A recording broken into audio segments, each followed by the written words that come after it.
So with that, we will move on to our presentations this evening. And we have Yuba City Transit here tonight to present. Mr. Keith Martin is the Executive Director. Mr. Martin, you have the floor.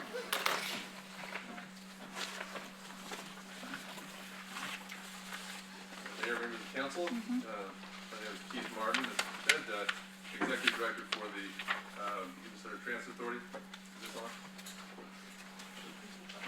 Turn the button there. There we go. Let's try that. Again, Keith Martin with Yuba City Transit. It's a privilege to be here to give you a little update on what's happening with Yuba City Transit. At each of your locations, I provide you a collection of our materials, including the most recent newsletter. It's there as well. And I have a short few slides to show you, and we'll go from there. So just first off, I'd just like to go ahead and, I have the button too. Wow. I even have the power of the button. That's great. Didn't know they trust me with that. Okay, so the first thing is, of course, is who are we and what do we do? Yuba City Transit is a public joint powers agency formed by the cities of Yuba City and Marysville in the two counties that are in Yuba back in 1975. So we've been around for quite a while now, in a number of iterations over these years. Our current fleet is 51 revenue vehicles with seated capacities from 16 to 57 passengers. So we have the small white vans you see around town, and then we have the larger intercity commuter buses, and then our green local fixed route buses in between there. We offer a network of 6 local fixed routes, 3 rural routes. Dial Ride service is our demand response service in the urban area. They have our commuter and intercity service to Sacramento. Those are our service operates. The main service operates from 6:30 to 6:30 on weekdays, and from 8:30 to 5:30 on Saturdays. We have this small weekday evenings Dial Ride service, as well as our commuter service starts and stops a little earlier, with downtown stops as early as 6:15 in the morning, and then pick it up as late as 5:30 in the afternoon. We operate under contract. We have a private transit service provider. We've always been privately operated over the years, and they currently have 73 employees, which is down in terms of their FTEs due to the COVID reductions. Yuba City Transit has 5 administrative staff. Those are the public employees in our organization, and with that, we also manage the Regional Waste Management Authority, which is good for another presentation some other time in the future. So. Got to be able to do this all at one time. So what do we spend our money on? So I wanted to make sure they had a sense of what we spend our money on and where the money comes from. So initially here, just we are budgeted for $8.3 million this year, FY22. That number is going to come in a little lower at our mid-year mark. We're probably on a pace for about $7.7 million. We had expected the COVID recovery to happen a little earlier, and so we had budgeted for 85,000 service hours. We're currently on a pace for about 76,000 service hours, so a little bit below what we had expected. So with that, we show here the various activities. Our operations and maintenance expenses are the largest piece of our operation at 76%. That's about $6.3 million of our budget right there. The fuel and tires, another 9 or 10% of our operation. Obviously, fuel, running those buses around those 76,000 hours, it consumes a lot of fuel. Then our administration expenses, which is primarily salaries and benefits, but it also includes outside professional services. We do have some grants we have for some planning projects, that sort of thing, that are part of that. And that number is about $936,000. And then the balance of about $340,000 is primarily is our operations insurance plus some our utilities for operation. So right now, again, we're below what we are anticipating spending for the year, but that's our budget. So with that, now where's our money come from? Again, we have this with our budget of $8.3 million. Any surplus beyond the amount we actually use will be carried over into next year or will be part of our deferred revenues for future activities. But right now, we're probably on pace for about that $7.7 million in expenditures, and so there will be some surplus there. The most of our funds right now are coming from federal sources. These federal sources are here because you have a public transit system. It's about $4.2 million this year. That number is high this year because of the COVID situation. A lot of these funds, most of these funds are coming from federal relief funds, the CARES Act and the American Rescue Plan. So that number is typically around 30% of our budget is from federal sources, and those sources are coming from for urban and rural transit funding sources from the feds. And those again are here because you have a transit system. The largest piece of that is the LTF, or local transportation funds. Those are derived from your local sales tax. They're here for public transit use with any remaining money available for your streets and roads maintenance purposes. Right now in the 4 jurisdictions, about $6 million a year comes in from that source. We're claiming $3.1 million of that. That's about half of what's available under this funding source. Typically, this funding source would include another piece of what's called the Transportation Development Act, which is the State Transit Assistance Funds. Those, again, come here because you have a transit system, and they come through the state program. And typically, they combine for about 50% of our budget. This year, there's no STA funds in the budget because of the extraordinary amount of federal funds available and the fact that we can overmatch our federal funds this year than we typically can. So the STA funds are being banked this year for our capital projects coming forward in the future. Beyond that, the fare number here at 7% is a fraction of what it typically is, again, because of the low ridership, and we'll talk about that in a second, on our service due to the COVID situation. That number is normally around 15 to 20% of our budget comes from fare sources. That number is typically, it's in the same ballpark as other small urban and rural transit systems in the state. Probably the regional transit from Sacramento is in the low 20s, to give you an example for that.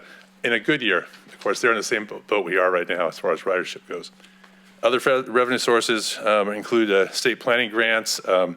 We have funding from non-transportation funds, such as the Regional Waste Management Authority expenses that we have, as well as bus advertising, bus shelters, bus benches, those funding sources as well. So that gives you an idea of where the funding is coming from. So the next thing is, well, what's happening with ridership? And that's this number. This page is pretty staggering, quite honestly, especially for those of us who've been around here for a while and have watched the system grow over the years. The orange line there is the FY19, the year ending June of 19. That's the last full pre-pandemic fiscal year. That total ridership across that board, you see how it varies by season over the course of the year, with the holidays typically lower, and then the spring and early fall higher when school's in session, that sort of thing. So it tends to go over the time. The number was similar numbers in the purple line, which was the FY 2000, until the pandemic in March of 2020, and then it dropped like a rock to the April low there. It started to climb a little bit was we actually waived all fares on our system, except for our Sacramento service on April 1st, and so ridership started growing because of the free fare situation. The fares were reinstated in July, and then the green line is the first full fiscal year of pandemic ridership. And you start to see that flattens out over time. You don't see the peaks and valleys you saw on a normal year.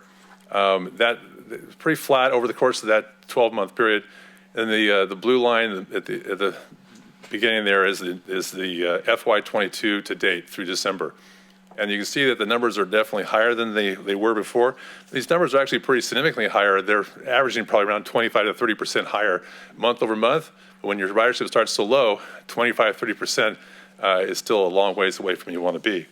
And so right now, the ridership has been growing in the last 6 months, beginning in June, and really started to take off significantly in August.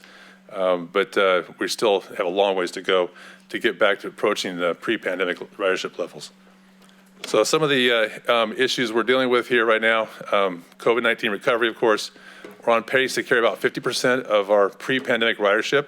That would operate about 84% of our pre-pandemic service hours. The recovery has been very uneven, though. Our Sacramento commuter service is still about 17% of pre-pandemic levels, and that's probably mainly due to the lack of state employees in the offices in downtown Sacramento, along with all other kinds of employees in downtown. Our fixed route service is about 60% of pre-pandemic levels now, And so that number is much higher, but we're still seeing those issues.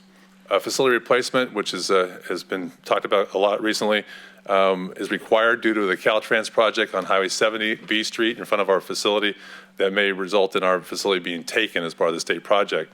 That project is scheduled to start in 23, finish up in 25. The state mandate to convert all of our fleet to zero-emission buses. This is an issue that we're dealing with as well. So we purchased in July a 19.7 acre site on Northfield Road in Linda. We're now seeking the money to make that happen. And so we're working with our regional partners, our federal partners, our state partners, all together to look at a mix of probably all those funding sources to make that happen. The deadline, of course, is kind of dependent upon how the state project goes with the highway, but also we know we have a deadline coming up in terms of zero-emission bus requirements. That's the next bullet point there. The state requirement that only ZEBs can be ordered beginning in January 1 of 29. And 25% of all buses ordered as of January 1 of 26 have to be zero-emission buses as well. Our current facility, in 2018, we did a study. We can hold about 12 buses, zero-emission buses, in our current fleet. We have a 51-bus fleet. They have to be ultimately converted over. So rather than spending millions of dollars to convert our current fleet for a partial conversion, we're looking to actually relocate completely. And then finally, the operational analysis, the short-range transit plan that we're about ready to go out the street. That's going to our board, the RFP, this week. And this will be a top-to-bottom review of our system. The last transit plan we adopted was in 2015. As you can imagine, a lot has happened since 2015, and we need to relook at our entire system. I'll be from top to bottom operational analysis, looking at the scope, the level, the mode of operation, whether we should be transitioning more into a mobility provider versus a traditional transit system, and how that all fits together. We're going to be looking at that over the next 18 months or so, and that'll be the biggest thing we'll be doing over that period of time. Well, we're still looking for money, of course, for our facility. So with that, I'll give you copies of our materials, our newsletter. We have be happy to answer any questions you might have. But other than that, that's the state of Yuba City Transit as of January 18th, 2022. Any questions? Thank you, Mr. Martin. Any questions from the council? Okay. Any questions from the public? Any online? No public comment. All righty. Thank you, Mr. Martin. Other notable things, you guys do a heck of a job over at Transit. Just want to shine a light on you guys real quick because during the pandemic, you guys have also taken workers on a special route up to Gridley to a processing plant. We did that that was the first year, and we did that for about a month or two. Yeah, it worked out pretty well, but it was being paid for by the processing plant, and they decided that it wasn't quite what they were hoping for. Okay. It lasted about 6 or 8 weeks, I think it was. That was it. And then the new buses that we're purchasing, just so the public has an idea, the zero emissions range in what kind of price range? Well, a traditional fixed route bus is about $1 million.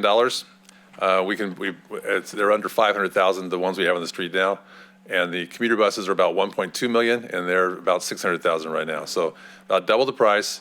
That does not count the charging stations and other things that have to be done to upgrade your utilities at the curb, all those issues as well. So it's a huge undertaking, and that's why we decided to move with the new facility rather than trying to retrofit our 1960 vintage 7-up bottling plant facility.